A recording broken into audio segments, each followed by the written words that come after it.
आहार शुद्धि हमारे यहाँ बहुत आवश्यक है। कहा गया है ना कि जैसा अन्न वैसा मन।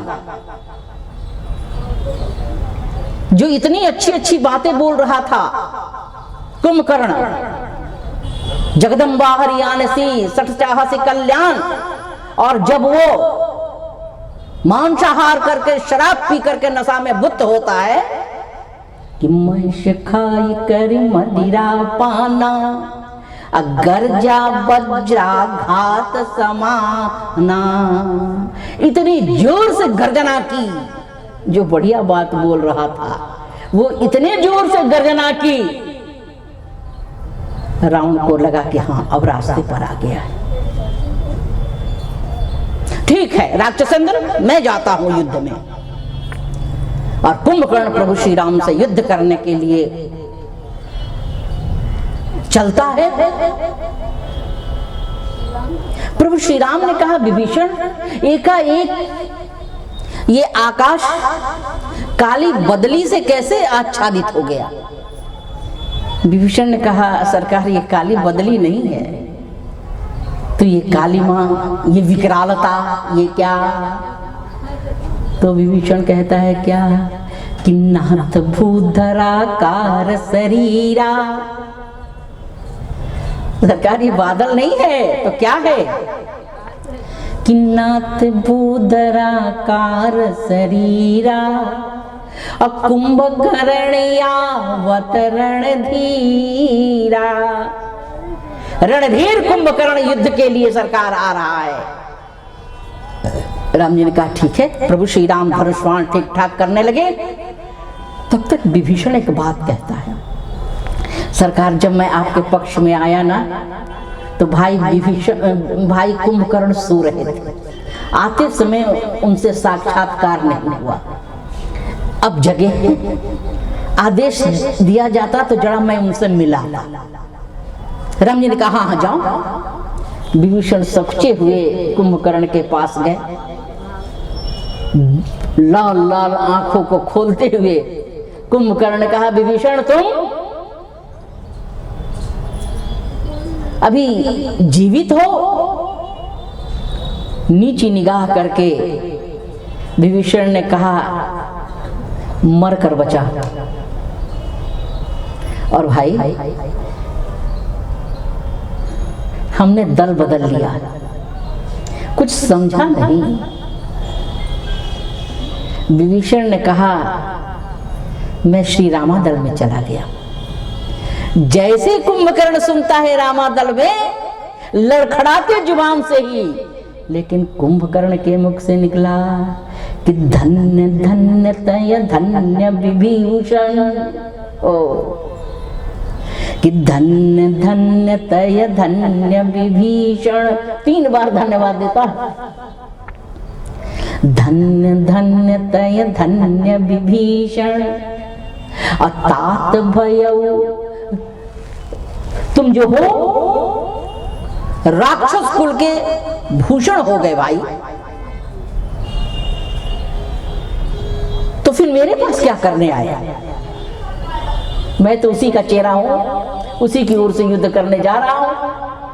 विभीषण ने कहा नहीं भाई, मैं केवल जाते समय आपसे मिला नहीं था, आपको प्रणाम करने आया। कुंभकर्ण ने कहा कि प्रणाम कर लिए ना? हाँ महाराज। हाँ तब जल्दी फौरन लौट जाओ, जहां से आए हो वहीं लौट जाओ। सुनो, नशा पान करने के बाद अपने या पराये में भेद नहीं होता। अब मेरी नशा चढ़ रही है, इसलिए फौरन जाओ यहां से, अन्यथा कहीं ये न हो कि तुम्हारे ऊपर ही मैं वार करूं। कि कुंभकर्ण प्रभु श्री राम के समक्ष आया और श्री राम ने भी तैयारी कर रखी थी। घनघोर युद्ध हुआ और युद्ध के पश्चात कुंभकर्ण भी परास्त हुआ, मारा गया। और जब कुंभकर्ण मारा गया ना, तब प्रसंग आया है कि बहु बिलाप दस कंधर करई। रावण भी रोता था, क्योंकि 2 के ऊपर ही रावण को नाच था। थे तो बहुत, 1 लाख पूत 1.25 लाख नाती, कमी नहीं थी, लेकिन रावण को नाच 2 के ऊपर था। किसके ऊपर? कि सुत प्रसिद्ध सक्रा कुंभकर्ण यस बंधु मम। मेघनाद जैसा मेरा बेटा और कुंभकर्ण ऐसा भाई। और जब कुंभकर्ण धराशायी हुआ तो मन ही मन रावण भी धराशायी हो गया। मंदोदरी को लगा कि दुखदाई तो है ही, लेकिन अब शायद महाराज की आंखें खुल जाएं। पर कुछ भी हो जाए, रावण अपने विचारों से टस मस होने वाला नहीं था। और तब तक कहीं से मेघनाद चला आया। और जब मेघनाद आया तो पिताश्री की ऐसी स्थिति को देखा तो पास में गया और हाथ जोड़ करके प्रार्थना करता, पिताजी इतने व्यथित आप क्यों हो रहे हैं, इतना क्यों घबरा रहे हैं? आपका पुत्र सभी सेवा के लिए हाजिर है। और मैं ज्यादा बोलना पहले ठीक नहीं होता है। मेरे रण कौशल को, युद्ध कौशल को आप कल प्रातः देखिएगा। रावण को कुछ साहस न था। कल की प्रतीक्षा में और मेघनाद जब चला युद्ध के लिए, एक बात कहूं, एक प्रश्न खड़ा होता है अच्छे लोगों में कि युद्ध को क्या माना जाए। युद्ध में क्या होता है? रक्त बहता है, पीप बहता है, देवियों के मांग और कोख उजड़ते हैं, तन मन धन का नाश होता है। तो युद्ध को क्या माना जाए भाई? युद्ध धर्म है कि अधर्म है? जहां इतनी हिंसाएं होती हैं, और जबकि कहा जाता है कि अहिंसा परमो धर्म, और वहां जहां इतना रक्तपात, तो युद्ध के विषय में उत्तर क्या दिया जाएगा? युद्ध को धर्म माना जाए कि अधर्म माना जाए? तो उद्देश्य को देखना होगा कि युद्ध का उद्देश्य क्या है। यदि युद्ध का उद्देश्य कल्याण है, सृजन है, तब तो वो धर्म है। और युद्ध का उद्देश्य जो है वो विघटन है, आत्मश्लाघा है, अहंकार प्रदर्शन है, तो वो अधर्म है। युद्ध तो एक ही है जी, पर कौरवों के लिए वो अधर्म है और पांडवों के लिए वो धर्म है। युद्ध एक ही है, लेकिन वो युद्ध रावण के लिए अधर्म है और श्री राम के लिए धर्म है। वही स्थिति, एक बड़ी बारीक बात मैं आपके समक्ष रखूं, अच्छे लोग सुन रहे होंगे और सुन रहे हैं। यज्ञ के विषय में क्या विचारधारा है?